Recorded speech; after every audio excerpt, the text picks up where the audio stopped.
Well, talagang walang eksaktong paraan or one size fit all na formula para malaman mo na doon ka na nga itinanim. Pero isang bagay na alam natin, kung nasasaan ka ngayon, dapat doon ka patuloy na mamunga.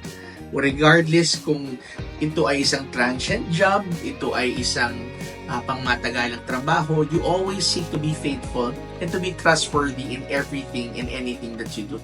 Kasi kahit sabihin natin na hindi mo naman pangarap talaga yung trabaho na yan na iyong ginagawa lang, and you're using this job as a temporary transient site for you para matutunan mo ang dapat mong matutunan, dapat mo pa rin pagbutihin at dapat mo pa rin i-commit ang iyong sarili to become more fruitful sa iyong ginagawa.